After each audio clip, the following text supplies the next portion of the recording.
Daniel Ramos, responsable local de la mission Shalom de Toulon, répond à 4 questions sur comment accompagner les jeunes dans la foi. Un podcast audio du service jeune à écouter dans le bus ou en faisant du jogging.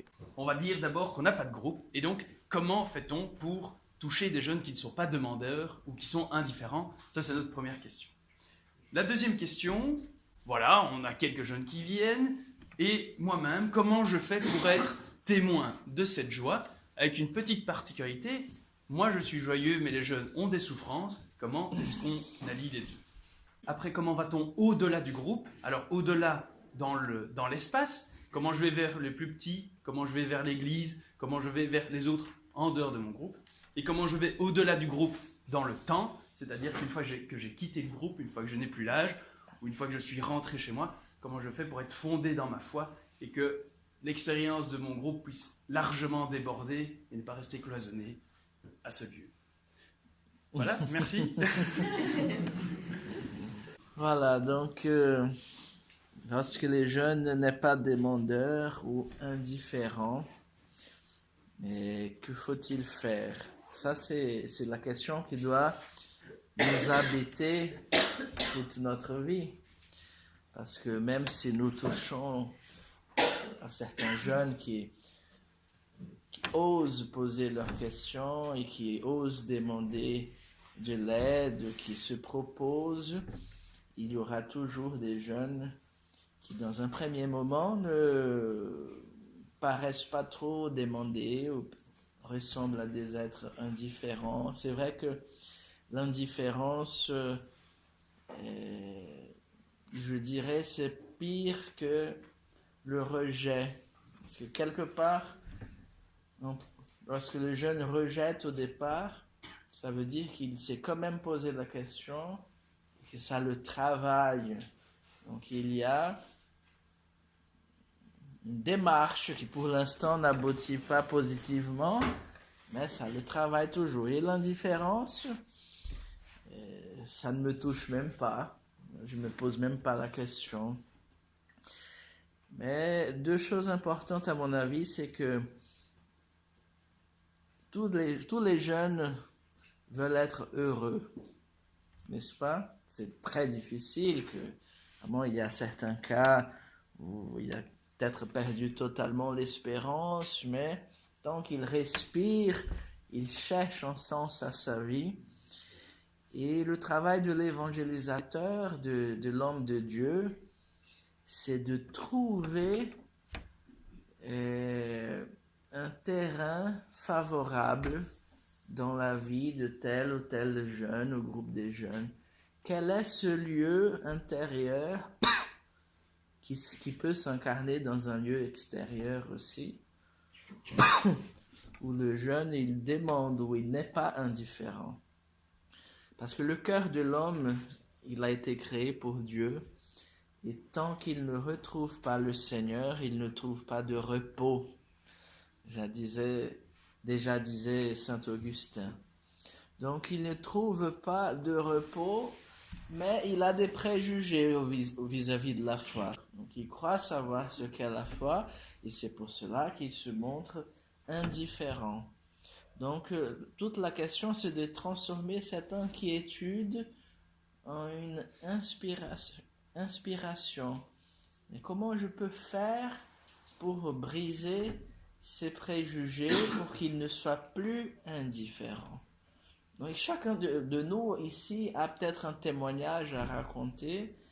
Et comme quelqu'un parmi vous me disait tout à l'heure que le simple fait d'avoir salué un groupe de jeunes qui buvaient une bière, il les a invités à boire une bière avec eux, et ça a brisé la glace, et tout de suite ils ont... Donc c'est peut-être un événement tout simple dans une journée, mais ça peut s'organiser aussi par des initiatives comme des soirées, thèmes. Vraiment, il n'y a pas une formule qui marche à tous les coups. Il faut vraiment voir quelle est la situation, le jeune en question, le type de jeune, le type de personne. En tout cas, les jeunes, ils ont soif de se rassembler. Donc, parce qu'ils se sentent plus forts quand ils ne sont pas seuls. Et puisqu'on a une crise au milieu familial, dans le monde, ils vont chercher ce qu'ils ne trouvent pas dans leur famille, ils vont chercher dans leur esprit de meute. Et c'est ça que parfois peut faire des radicalisés, dans un certain sens. Parce qu'ici au moins, je suis quelqu'un. Donc, vraiment, laisser travailler notre tête avec le cœur, bien sûr, pour trouver une inspiration, une action concrète où le jeune peut se sentir chez lui. Je crois que le principe n'est pas forcément un café, mais c'est le sens de famille. De se sentir accueilli. Je me souviens que ma propre expérience, j'avais 12 ans quand j'ai rencontré le Seigneur, j'étais un adolescent, et en arrivant dans un centre de spiritualité de ma communauté, ce qui m'a frappé, c'était la qualité de l'accueil. Comme tout le monde me souriait sans me connaître, qu'est-ce que c'est que ça? Ça m'a vraiment touché, me donné envie de rester. Donc, je crois qu'il y a le sourire, l'accueil. Je crois que c'est peut-être des choses qu'on se dit beaucoup, mais on n'a pas assez travaillé entre nous chrétiens. C'est la qualité de notre accueil. C'est pas évident d'accueillir. Jean Vanier disait que nous savons le degré de profondeur d'une vie chrétienne par le degré d'accueil de l'autre. C'est pas évident de ne pas tomber dans l'automatisme, d'entrer dans une église sans même pas trop saluer les gens, de vivre en esprit de solitude de sa foi, même si on est entouré d'un certain nombre de personnes. Et l'esprit de famille brise toute indifférence. Il y a une soif d'être accueilli et il y a la méthode qui est l'esprit de famille qui doit être une église. Donc, je crois que nous avons tout ce qu'il faut pour faire que ça marche. Mais après, il faut vraiment être dans ce... Il ne faut pas se dire que le jeune ne veut rien du tout. Il n'a simplement peut-être pas découvert qu'il existe quelque chose de plus. Et c'est pour ça qu'il est blasé. Il est peut-être indifférent parce qu'il est tellement fatigué de chercher, de ne rien trouver, qu'il préfère, comme je disais tout à l'heure, je n'attends plus rien pour ne pas être déçu à nouveau. Et c'est à nous d'être inventifs pour briser cette indifférence. Après, chaque jeune a sa sensibilité. Et il y en a qui vont être touchés par le travail avec les pauvres, avec les nécessiteux. Il y en a qui vont être touchés en visitant les personnes âgées qui sont seules dans leur maison. Ça peut être une espèce de hameçon qui leur fera découvrir une vie nouvelle, un style de vie nouveau. Ça peut être parfois tout simplement la fête, les soirées pizza, les soirées danse, les soirées sans perdre le cap. Tout ça doit être au service de cette rencontre avec Jésus.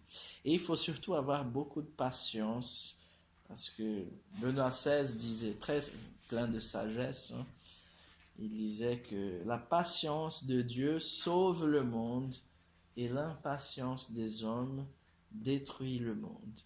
Donc, nous sommes impatients. Nous voulons à tous les coups voir. Bien sûr qu'il faut se remettre en question. Si jamais rien ne marche, on va se remettre en question. Mais en même temps, il faut laisser un certain temps pour que les choses prennent forme et avancent, n'est-ce pas? Donc, il y a une juste mesure. Être témoin en pratique, puisque dans la joie, et je rencontre des jeunes souffrants. Mais la joie n'est pas déconnectée de nos épreuves de chaque jour. Et nous-mêmes, nous souffrons aussi. Il n'y a pas de chrétien où tout, sinon c'est une joie trop superficielle. La joie, le pape François dit que la joie qui n'est pas éprouvée, elle est indiscrète. Elle est trop invasive. Donc notre joie, elle est forcément éprouvée. Le tout, c'est pas de dire nous vivons dans un monde où tout marche, venez vivre avec nous. Mais c'est de dire nous vivons dans le même monde que vous, mais nous connaissons le Seigneur et c'est lui qui nous donne la force intérieure pour avancer. La joie, c'est de pouvoir pleurer avec ceux qui pleurent, souffrir avec ceux qui souffrent. Donc la joie, c'est de pouvoir s'unir aux autres. C'est pas de fabriquer un état d'esprit qui est superficiel, mais c'est de vraiment être présent dans la vie. C'est pour cela que Mère Teresa disait que pour aimer, il faut aimer jusqu'à que ça en fasse mal. C'est paradoxal. Hein? Si ça ne fait pas mal, ce n'est pas de l'amour. Et nous croyons à un Dieu blessé, qui s'est laissé blesser sur la croix. Et en plus, quand il est ressuscité, il n'a pas effacé ses blessures. Elles rayonnaient. Elles étaient bien là, comme quoi c'était des choses qu'il garde précieusement pour toute l'éternité. Donc c'est important d'être très incarné avec les jeunes, de ne pas créer un état d'esprit superficiel. Ils sont pas bêtes, hein. Ils savent quand on sourit, mais en même temps ils voient que je suis le père François Lettel qui travaille dans la cause des saints. Il disait que dans la vie de l'homme de Dieu cohabitent toujours le calvaire et le Tabor. C'est-à-dire, le mont Calvaire, c'est le mont de la passion, de la souffrance. Et le mont Tabor, selon la tradition, c'est le lieu où Jésus s'est transfiguré, la joie, où Pierre ne voulait plus descendre. On va faire une tente, 3 tentes ici. Donc, en même temps, cohabitent en nous pas mal d'épreuves et pas mal de joie. Et c'est ça qui doit faire notre différence. Nous ne sommes pas écrasés. Ce que disait Saint Paul, persécutés mais pas anéantis. Donc, c'est ça, c'est être nous-mêmes. Et ça nous demande une éternelle ou une constante esprit de conversion. Parce que souvent, nous nous laissons écraser. Souvent, nous ne souffrons pas en chrétien, mais nous nous laissons engloutir.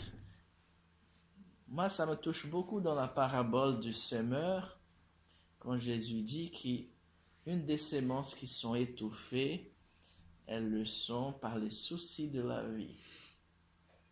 C'est quand même puissant. Hein?